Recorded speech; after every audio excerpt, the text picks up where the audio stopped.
Hello friends, परमाणु education hub में आप सबका स्वागत है। आज हम आपके साथ शेयर करेंगे कक्षा 9 विषय विज्ञान के अर्धवार्षिक परीक्षा के प्रश्न पत्र में आने वाले कुछ इम्पोर्टेंट क्वेश्चन, कुछ ऐसे प्रश्न और उनके उत्तर जो कि आपको आपकी अर्धवार्षिक परीक्षा में हेल्प करेंगे। और ये सारे इम्पोर्टेंट प्रश्न आपको आपकी अर्धवार्षिक परीक्षा के प्रश्न पत्र में देखने को मिलेंगे। पहला प्रश्न है, वेग एवं चाल में कोई दो अंतर लिखिए। तो ये दिए गए हैं चाल और वेग, इन दोनों के दो अंतर यहाँ बताए गए हैं। किसी भी दिशा में वस्तु द्वारा एक अंत समय तक में तय की गई दूरी को चाल कहते हैं। चाल एक अदिश राशि है। ये हो गए 4 के 2 उदाहरण। नेक्स्ट है वेग, एक निश्चित दिशा में वस्तु द्वारा एकांक समय में तय की गई दूरी को वेग कहते हैं।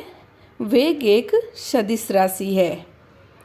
अगर आप इसी तरह सारणी बनाकर इन दोनों के अंतर को स्पष्ट करेंगे तो आपको एग्जाम में पूरे नंबर मिलेंगे।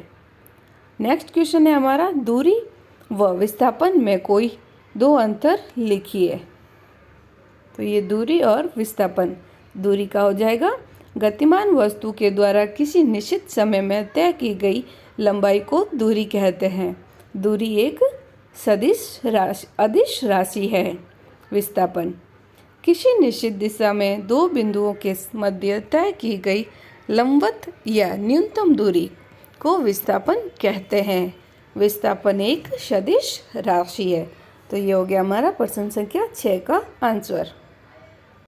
नेक्स्ट क्वेश्चन है हमारा, प्लाज्मा झिल्ली को वर्णनात्मक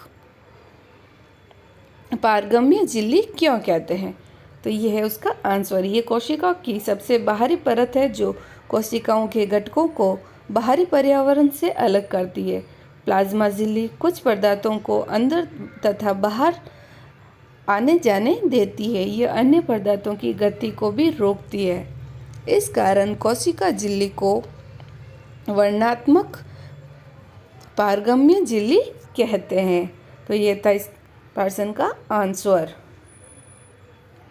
नेक्स्ट क्वेश्चन है हमारा, कोशिका को जीवन की संरचनात्मक एवं क्रियात्मक इकाई क्यों कहते हैं? अगर आप हमारे चैनल पर नए हैं तो प्लीज़ हमारे चैनल को सब्सक्राइब करें, बेल आइकन को प्रेस करें। कोशिका को जीवन की संरचनात्मक एवं क्रियात्मक इकाई इसीलिए कहते हैं क्योंकि वे एक अकेली कोशिका एक संपूर्ण जीव का बना देती है। कोशिका की रचना अनेक कोशिकाओं से होती है। कोशिकाओं की आवृत्ति और आकार उनके विशेष कार्यों के अनुरूप होते हैं। नेक्स्ट क्वेश्चन है हमारा, लाइसोसोम को आत्मघाती थैली क्यों कहते हैं? तो इसका आंसर है ये, लाइसोसोम को आत्मघाती थैली इसलिए कहते हैं क्योंकि लाइसोसोम में बहुत शक्तिशाली पाचन एंजाइम होते हैं। कोशिकीय उपाधाय में रुकावट के कारण जब कोशिकाएं क्षतिग्रस्त या मर जाए तो लाइसोसोम फट जाते हैं और अपनी ही कोशिकाओं को पारित कर देते हैं। ओके फ्रेंड्स, अगर आप इसी तरह स्पष्ट कार्य करेंगे और इस तरह के आंसर लिखेंगे तो आपको एग्जाम में बहुत ही अच्छे नंबर आएंगे। नेक्स्ट क्वेश्चन है हमारा, रीतिका के कोई 3 कार्य बताइए। रीतिका कोशिका झिल्ली के मध्य से पानी और अन्य पदार्थों के परासरण को अनुमति देती है। रीतिका कोशिकाएं के अंदर साइटोप्लाज्म की अम्लता को अवशोषित करके पिच बैलेंस को बनाए रखती है। रीतिका साइटोसोल को विषाक्त पदार्थ आदि से सुरक्षा प्रदान करती है।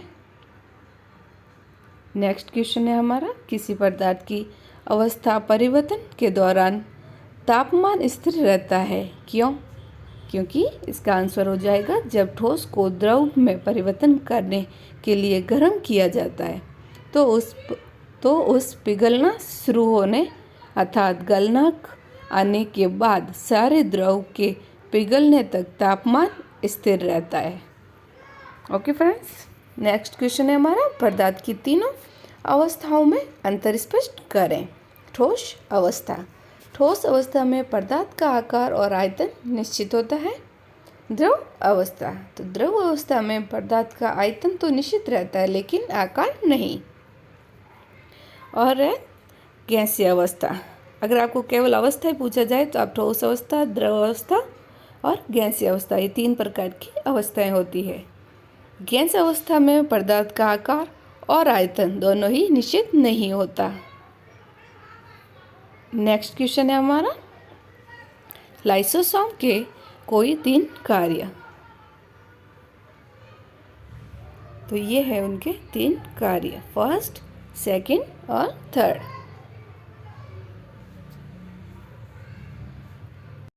नेक्स्ट क्वेश्चन है हमारा, रंध्र क्या है? रंध्र के कार्य लिखिए। तो ये है उनके प्रश्न संख्या का आंसर है ये। और नेक्स्ट क्वेश्चन है हमारा, यदि क्रिया सदैव प्रतिक्रिया के बराबर होती है तो स्पष्ट कीजिए कि घोड़ा गाड़ी को कैसे खींच पाता है। घोड़ा गाड़ी को आगे की ओर बल लगाकर खींचता है। गाड़ी भी प्रतिक्रिया में घोड़े को समान बल देते बल से पीछे की ओर खींचती है। गाड़ी का बल संतुलित हो जाता है जबकि घोड़ा गाड़ी को खींचते समय अपने पैरों से जमीन पर पीछे की ओर भी बल लगाता है। पृथ्वी की प्रतिक्रिया घोड़े को गाड़ी के साथ आगे गति करवाती है। नेक्स्ट क्वेश्चन है हमारा, तंतु एवं पादप कोशिकाओं में 4 अंतर बताइए। ये पादप कोशिकाओं की सारणी है, ये जंतु कोशिकाओं की।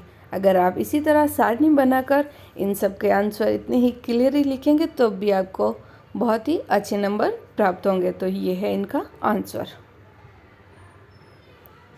नेक्स्ट क्वेश्चन है हमारा, मिश्रण एवं यौगिक में कोई 4 अंतर लिखिए। मिश्रण और यौगिक, तत्व या यौगिक केवल मिश्र बनाने के लिए मिलते हैं किंतु किसी नए यौगिक का निर्माण नहीं करते। और यौगिक का है कि तत्व क्रिया करके नए यौगिक का निर्माण करते हैं। नेक्स्ट क्वेश्चन है हमारा, वास्तविक विलय एवं कॉलाइड विलयन में कोई 4 अंतर लिखिए। मैं फिर से दोहरा रही हूँ, अगर आपको कोई अंतर पूछे जाते हैं तो आप इस तरह सारणी बनाकर लिखें, एग्ज़ाम में आपको बहुत अच्छे नंबर प्राप्त होंगे।